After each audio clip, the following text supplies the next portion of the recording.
Do you ever have the experience when the picture in your head about how things are going to work out doesn't match the reality you see evolving on the page? What do you do then? Well, in this tutorial, that's what I'm going to address. So let's get started. So I'm starting with a napkin. This is my focal image, and with most napkins, you can choose the parts of the napkin that you want to use as the focal image. So I'm going to take this napkin and I'm just basically tracing out what parts of it I'm using. I'm using kind of 3/4 of it, 2/3 of it, and I'm going to tuck it into that corner. So this is a gesso page, 9 by 12, and I've glued it down with fluid matte medium. Now I'm going to use the background. I'm going to put cobalt blue, unbleached titanium, and some bright aqua. I'm going to mix those colors white on white. And I tried this out ahead of time on just a piece of scrap paper just to see what it might look like. And I'm thinking that it will make a good background. I just didn't want to go completely neutral with this one. So I've got the paint off to the side and I'm just using a makeup sponge to put it on. Now that page has been gessoed and then I glued the napkin on with matte medium. Now you'll notice that it is not going on particularly evenly. I've got matte medium here and there. So right off the bat, I'm thinking, ooh, that's a problem.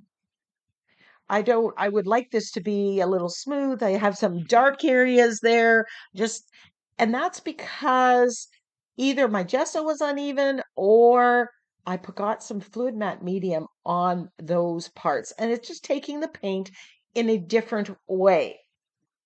In a minute, I'm going to address what you can do when it's not working out. So I am continuing to put it on, and even the white parts of the napkin, I want that background to go in between the white areas. So it looks like I'm covering the picture, and truthfully, I am. But I'm going to colorize this later. Now, if we look, the flowers are on this side of the color wheel. The background I've chosen is this color. That's what drove my color choices. And I'm really happy with the color choices. I'm not happy with the blotchiness there, but I'm just working through it and I'm adding more blue, more bright aqua as I go. Then I decide I want to add some stamping. I want some interest in the background. So I grab this stamp. It's very horizontal line. I'm not trying to get perfect stamping. I'm using archival ink. This is Art Journal 101 steps. You add stencils, stamps to the background. And very quickly, I start thinking this doesn't match the picture in my head. This isn't going one. So you have a choice. You go forward or you back up. And those are the choices you have no matter what happens. So I'm choosing to go forward. I'm choosing that if I add another layer, maybe it's going to push this back. It's not going to bother me as much and all will be right with the world or this page. I grab purple because I want to match it to the purple of the lavender that's down below. And I kind of picked this stencil because it matched some of the elements in the focal image. But right here, it's like it's not solving the problem with the stamped image, and it's actually adding another layer of problems here. And I'm continuing to go, and I'm really not happy. But I'm choosing to go forward or go back. I'm going forward. I'm going to put the next layer on, and the next layer is modeling paste through a stencil. Now, what you see me doing here is I'm just masking off the part of the stencil where I don't want the modeling paste to go. And I just, kind of curve the tape around there. I just want one little swoop of that maidenhair fern stencil coming out from the focal image. I'm hoping that this is going to knock back a lot of that stuff in the background that I don't like. This can kind of neutralize it or just make it seem less. I put modeling paste on a key card That's my preferred way of doing it. And I'm just pressing it on there, getting a nice layer of modeling paste through that stencil. Go slow. Once you get some down there, it'll hold the stencil down and it won't move, which is kind of what you want. And I'm hopeful that moving forward, adding the next layer is going to bring this page in line with the picture that's in my head.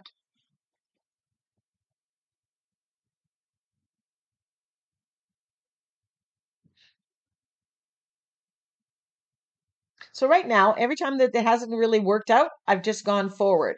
Now I really like what's happened here. Where the white is of the modeling paste, I like it, but I'm still not very happy with the background. So as I'm thinking some of this modeling paste was in places that I don't want it. So you can go back.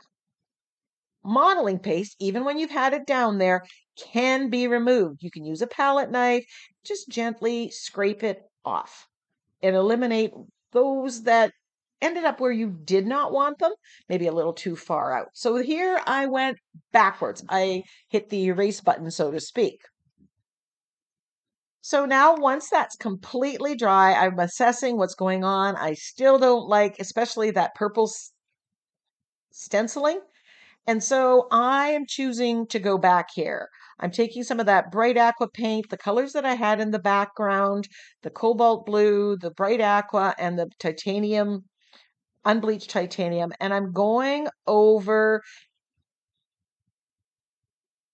all the background. Basically, I'm redoing the background to get rid of that purple stenciling. It looks like an eyesore to me. It doesn't bring me joy. So I have a choice. I can get rid of it. Now, I'm trying to avoid where the stenciling with the modeling paste was because I really like that part, but I'm not sure if I'm going to still like what's peeking through there. This got really dark here. So I'm just kind of adding a little more unbleached titanium, playing with the colors to get a background color that I like. And then I decide, you know what? I'm just going to go right over top of the Maidenhair Fern modeling paste stenciling, and I'll solve this problem because I want it to be white. I'm going to solve that later, and I'm going to show you the workaround for that. So it's not that anybody that's created, literally 500, 800 art journal pages and stuff in doesn't make mistakes. It's that you know how to troubleshoot those mistakes and what the workaround here. So I'm just working that background color. I'm really neutralized that stamping that I did and that stenciling that I did that I wasn't sure of. So first I tried to go forward and then I went back. Now it's causing me extra work, true, but I am going to end up with a page that I love. So it's worth the effort. And if you're stuck and you don't know what to do, give it some time. Let it sit and rest. Sometimes you just need time. So here I'm putting Prussian blue on a script stamp and I'm going to stamp with it. Any of the stamping and stenciling I did before kind of really pushed back now. This is more present, and I'm loving the script stamp, and which I know. Sometimes you want to try something different. It just doesn't give you the results that you want.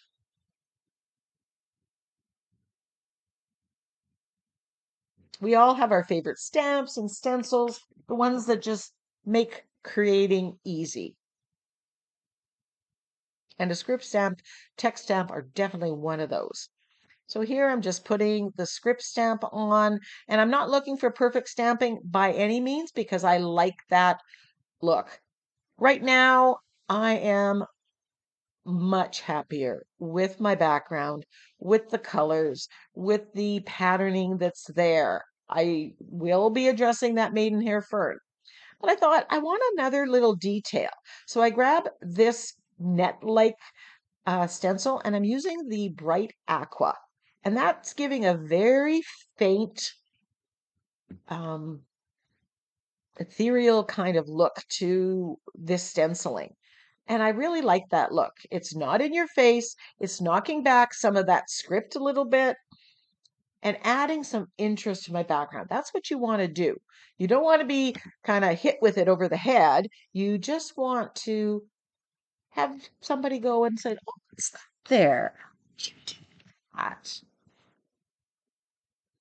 Now, don't worry about the focal image because I'm going to address that. But let's address this maidenhair first. I wanted it white, bright white. And so now I am going to work the stencil back over it and paint through the stencil. Basically, I'm stenciling through the stencil, but it's going right onto the modeling paste. I'm using white acrylic paint. My gesso is a little thin. It isn't quite as opaque, so I'm using white acrylic paint and I'm, taking a peek. Yep, this is working. So yes, again, I've added a few steps, but you're going to end up with a page you like. You don't have to end up with something. There's always a way to minimize what's gone wrong, or not even wrong, just what doesn't match the picture in your head.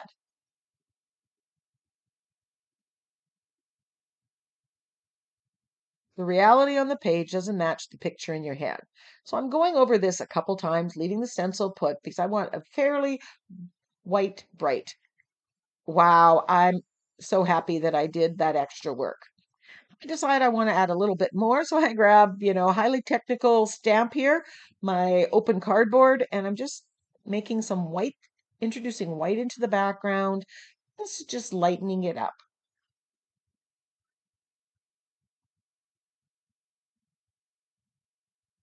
It's very organic looking, and it breaks up the script a little bit, knocks that back,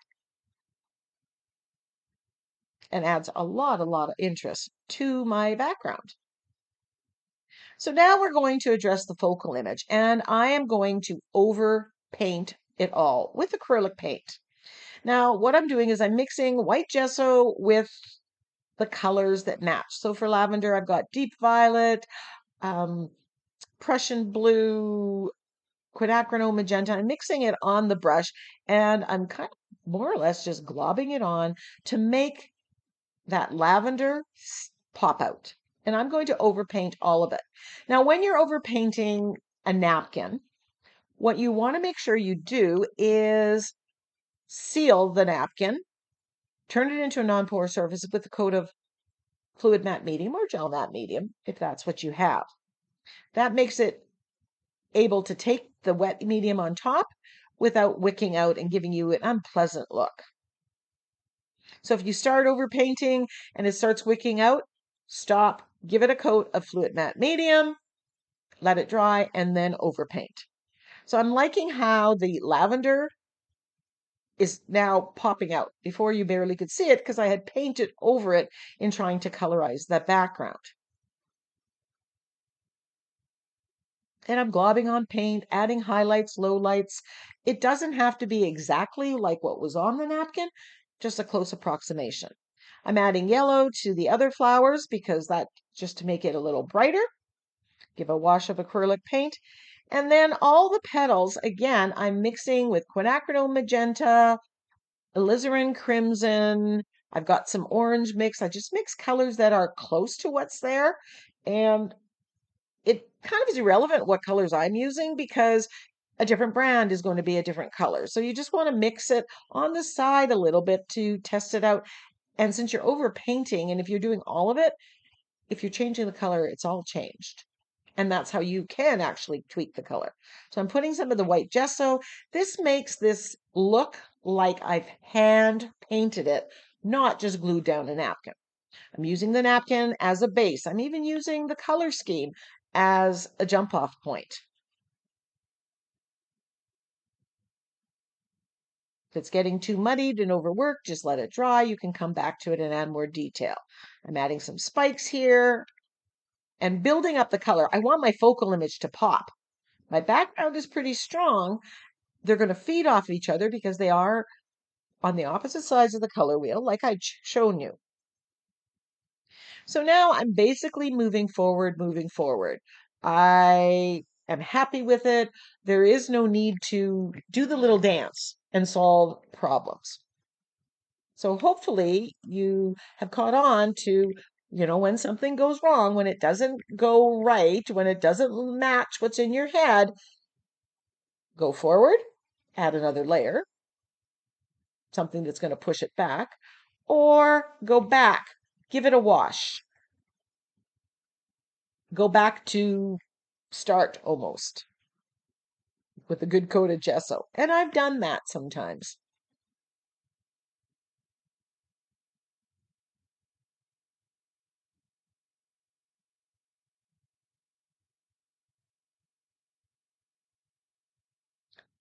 Now I'm just painting in the leaves. They're very, very faint and they got almost made to disappear when I painted the background, but I'm just giving the illusion of leaves. It doesn't have to be precise.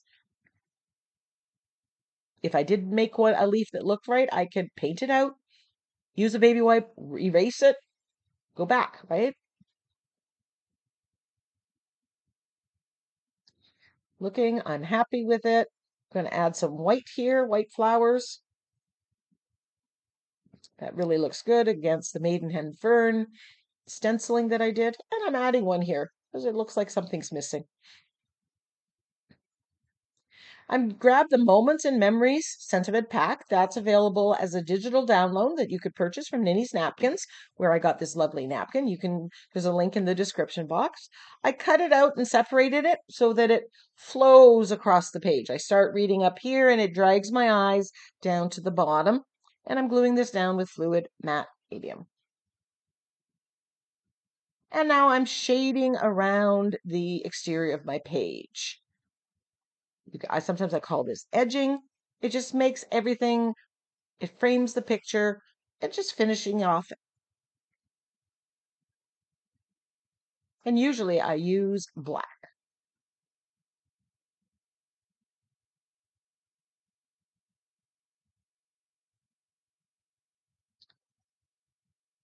I mix up some of the red, pink, and I'm splattering it just to introduce that fuchsia magenta color into the background in a very subtle way. And then I'm splattering with gold as well.